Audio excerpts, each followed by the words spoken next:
সামনে বিক্ষোভ, দিলীপের দেশদ্রোহী মন্তব্যের প্রতিবাদ। এসআইআরে বাদ পড়াদের দেশদ্রোহী তকমা দিলীপ ঘোষের। প্রতিবাদে বিক্ষোভ খড়গপুরের ডিলিট ভোটারদের।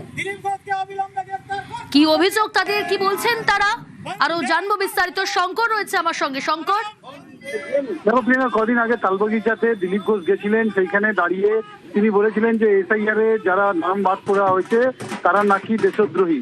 এই বক্তব্যের পর বলা যায় যে রাজনৈতিক উত্তাপ শুরু হয়েছিল খড়গপুরে।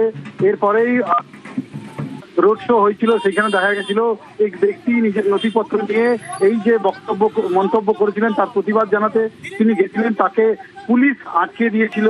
এবং আজকে সকালবেলা খড়গপুর পৌরসভার 25 নম্বর ওয়ার্ডে দিলীপ ঘোষ সেখানে প্রচারে গেছিলেন। আর তাদের যে জেলা সেখানে দাঁড়িয়ে তিনি প্রচার করে যখন বেরোচ্ছিলেন তার ঠিক আগেই বলা যায় স্থানীয় যারা ডিলিট ভোটার তারা বিক্ষোভ দেখায় এবং তারা জানতে চায় দিলীপ ঘোষের এই যে মন্তব্য করেছেন তিনি, বেশ একেবারে তা নিয়ে তারা বিক্ষোভ দেখায় বলে জানায়। বেশ শঙ্কর, ঠিক কি বলেছিলেন দিলীপ ঘোষ শুনবো।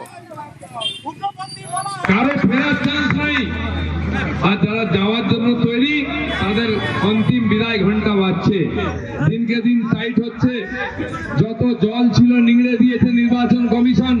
90 লাখ গেছে, আরো 10, 12, 15 লাখ যাবে। এই যে দেশদ্রোহী দেশবিরোধীদের বিদায় হয়েছে, এর জন্য ভারতবর্ষে সারা দেশে যে পরিবর্তনের ঢেউ, উন্নয়নের ঢেউ, সেটা এবারে পশ্চিমবাংলায় লাগবে। ক্ষমা না চাওয়া পর্যন্ত বিক্ষোভের হুঁশিয়ারি ডিলিট ভোটারদের। পাল্টা তোপ দিলীপের। আমাদের দিলীপ ঘোষ বলছেন, যিনি বিজেপির ক্যান্ডিডেট, যে এইখানে নাকি দেশদ্রোহীরা থাকেন। তাহলে দিলীপ ঘোষ এসে এখানে দেখিয়ে দেন যে এখানে কে কে দেশদ্রোহী।